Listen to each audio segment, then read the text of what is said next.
Salam sejahtera, terima kasih karena bersama dengan saya di Nazilin Unity Channel. Ramalan yang tak kena pun, Perikatan Nasional panggil Se-Azri beri ceramah kempen PRK KKB. Wah, sekarang ini tiba-tiba pula Papa Gomo jadi hero. Papa Gomo jadi undangan kempen PRK KKB. Walhal ramai orang yang tak tahu siapa sebenarnya Se-Azri ini.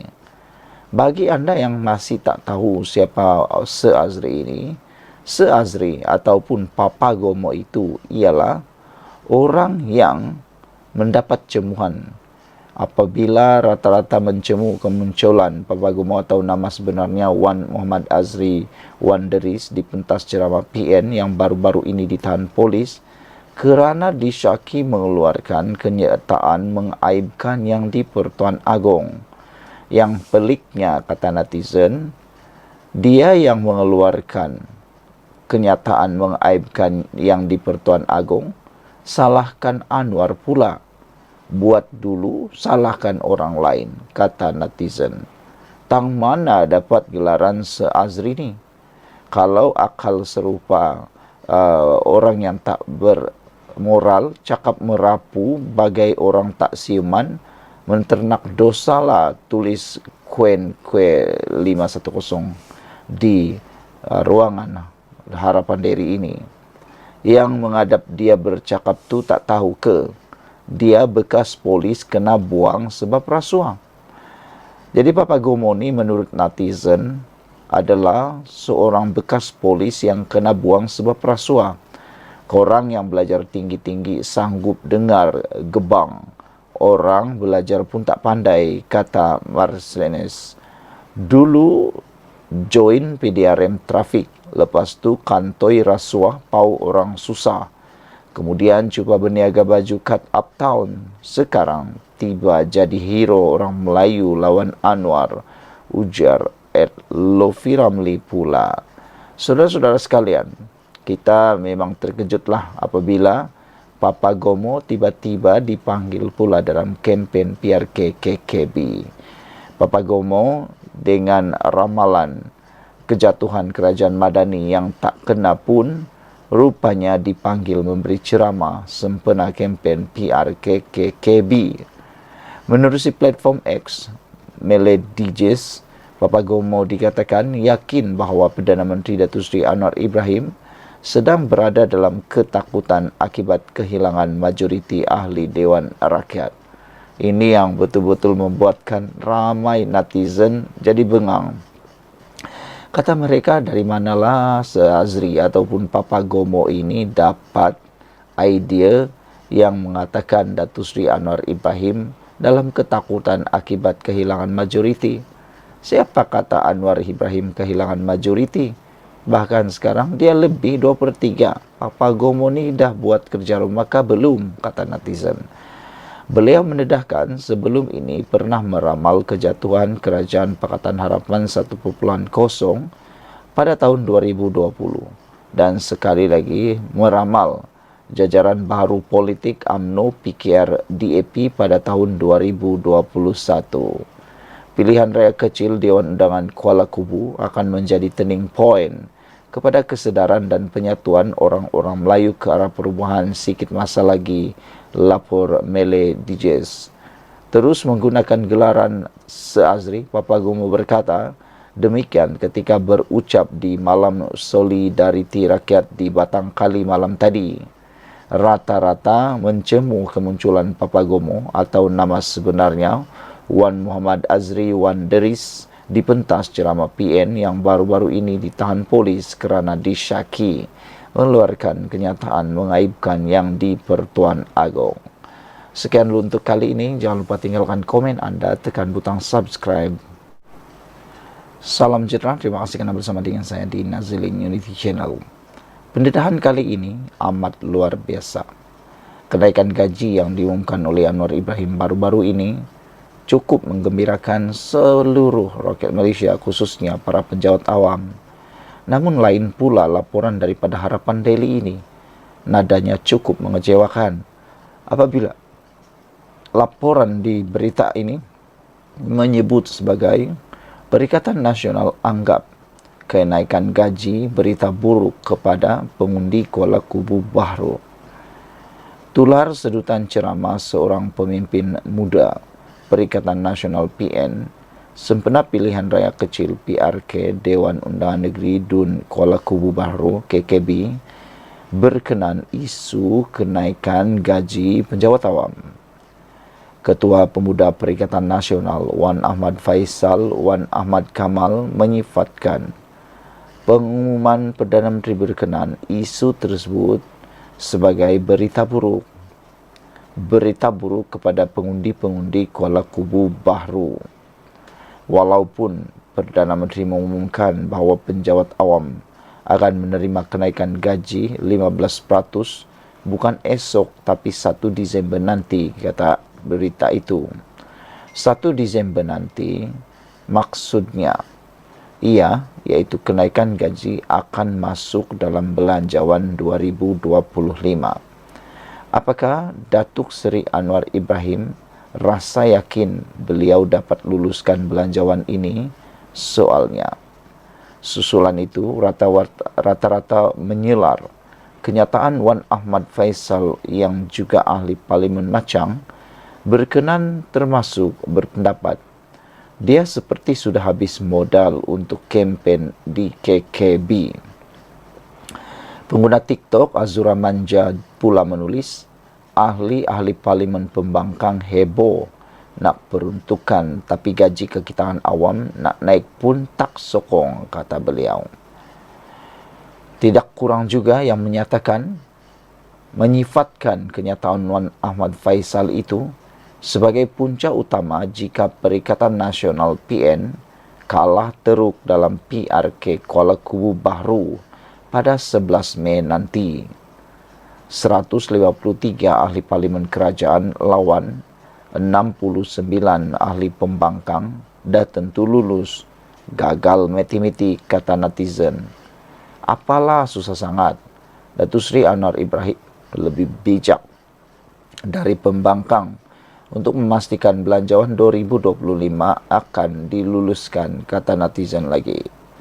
Jangan risau, mungkin dia rasa cetak duit lagi berbaloi dari kenaikan gaji. Demikian antara komentar dan sindiran warga net. Saudara-saudara sekalian, tindakan kerajaan menaikkan gaji penjawat awam sesungguhnya mendapat sambutan yang amat luar biasa daripada penjawat awam. Tapi tindakan seperti ini, yaitu menganggap kenaikan gaji berita buruk kepada pengundi Kuala Kubu Bahru adalah satu perkara yang mengecewakan rakyat Malaysia. Kita tunggulah nanti apa penjelasan daripada Wan Ahmad Faisal berkaitan dengan video tular, ucapan tular yang berkata seperti itu. Apabila beliau kata sejauh mana Anwar yakin bahawa kenaikan gaji itu dapat diluluskan dalam belanjawan, Wan Ahmad Faisal lupa bahawa kerajaan sekarang mempunyai majoriti yang besar di parlimen, iaitu 2/3. Jadi apa yang nak dirisau tentang kelulusan itu? Sekian dulu untuk kali ini. Jangan lupa tinggalkan komen anda, tekan butang subscribe. Kita jumpa lagi. Salam sejahtera. Terima kasih kerana bersama dengan saya di Nazilin Unity Channel. Pengakuan Sanusi kali ini benar-benar mengejutkan seluruh rakyat Malaysia. Kita semua tahu bahawa Sanusi ini mempunyai sikap dan mempunyai peribadi yang agak kelakar. Dalam kempen-kempen beliau, apabila beliau berucap, memang kelakar. Tapi kadang-kadang juga disebut oleh netizen sebagai celupar. Tapi kali ini, apabila Sanusi mengaku bahawa inilah luahan hati beliau yang sebenar, apabila beliau kata, depa mewarisi sifat syaitan. 3 kali Menteri Besar Kedah Datuk Seri Muhammad Sanusi Maknur menggelar segelintir pihak yang mempersendakan permohonan maafnya pada majlis sambutan Aidilfitri Madani di Jitra malam tadi. Pengerusi Perikatan Nasional PN Negeri itu menyifatkan netizen yang gemar mengkritik kebaikan yang dilakukan orang lain sebenarnya mewarisi sifat syaitan. Beliau menegaskan bahawa permohonan maafnya jika ada memberi ucapan yang kurang sesuai dalam konteks hubungan sesama manusia itu adalah ikhlas dari lubuk hatinya sebagai manusia biasa. Kalau jumpa di mana-mana pun orang lebih tua pada saya, macam itulah gaya saya, kata Sanusi. Saya bukan berlakon, saya jadi diri saya yang sebenar. Saya nampak komen-komen di media sosial, baik pun salah, tak baik pun salah. Jadi depa semua itu syaitan, kata Sanusi lagi. Kalau kita berbuat baik sesama manusia pun tidak disukai, itu kerja syaitan, kata Sanusi. Bila orang sakit hati tengok satu benda baik, dia mewarisi sifat-sifat syaitan, kata Sanusi lagi. Jadi, berhentilah jadi syaitan, jadilah manusia, katanya kepada media. Sanusi yang juga ketua pengarah pilihan raya PN berkata demikian selepas majlis penjenamaan semula Pusat Teknologi Mempelam Salah Kanan kepada Pusat Mempelam Kedah Dian Kedah hari ini. Terdahulu, tular karikatur beliau tunduk memohon maaf kepada Perdana Menteri Datuk Seri Anwar Ibrahim bersama dialog, "Mohon maaf le, mulut saya memang kurang ajar. Kelantan dah dapat, Kedah bila lagi." Mengulas lanjut, Menteri Besar Kedah berkata, sebagai umat Nabi Muhammad pada akhir zaman, umat Islam perlu melakukan sebanyak mungkin kebaikan. Perkara yang baik patut disuburkan dan memohon maaf itu menandakan seseorang itu berjiwa besar. Saya minta maaf zahir dan batin, sama ada dari segi adat dan budaya. Tetamu mai datang tempat kita, tentulah kita kena hormat tetamu. Itu wajib Nabi, kata ada dalam hadisnya. Jadi, beramal dengan hadis, beramal dengan panduan-panduan Islam itu wajib. Apa yang sakit-sakiti sangat, kata Sanusi. Malam tadi, Sanusi mengambil kesempatan memohon maaf di hadapan Anwar dan beberapa menteri kabinet pada majlis sambutan Aidilfitri Madani peringkat Kedah. Sanusi antara lain berkata, beliau adalah manusia biasa yang tidak maksum dan permohonan maaf itu dibuat bagi pihak dirinya dan kerajaan negeri selama berkhidmat sebagai Menteri Besar dan atas kapasiti politik. Pemimpin PAS tersebut juga menyifatkan sebagai insan yang lemah. Keterlanjuran dan kesilapannya pastinya ada dalam diri masing-masing. Sekian untuk kali ini, jangan lupa ikuti terus ulasan selepas ini. Salam sejahtera, terima kasih karena bersama dengan saya di Nazilin Unity Channel. Kemarin isu tentang kempen menggunakan gambar agung dan bendera Pakatan Harapan menjadi tular. Para pemimpin daripada Pakatan Harapan menganggap itu satu sabotaj kerana tidak pernah kempen seperti itu mahu dibuat oleh Pakatan Harapan. Dan saya rasa itu pun satu sabotaj yang mungkin dilakukan oleh orang-orang tertentu untuk mensabotaj kempen mana-mana parti.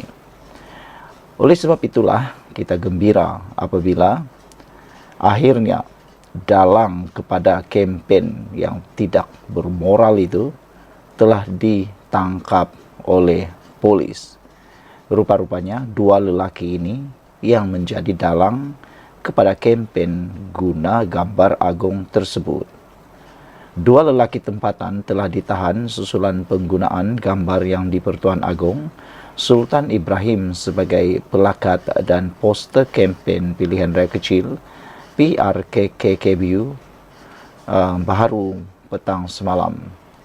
Ketua Polis Daerah Hulu Selangor Superintenden Ahmad Faizal Tahrim berkata, tangkapan itu dibuat selepas menerima laporan polis petang semalam.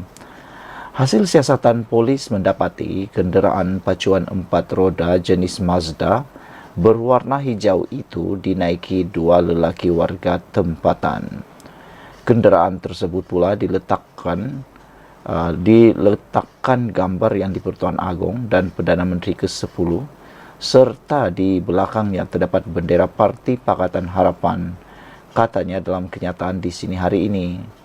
Ahmad Faizal menambah ketasiasatan telah dibuka mengikut Seksyen 4 dalam kurungan E Akta Kesalahan Pilihan Raya 1954 dan Seksyen 4 dalam kurungan 1 Akta Hasutan 1948.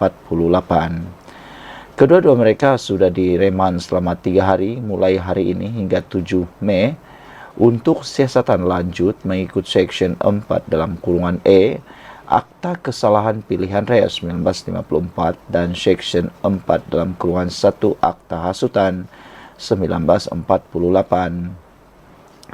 Semakan mendapati seorang daripada suspek mempunyai rekod jenayah lampau.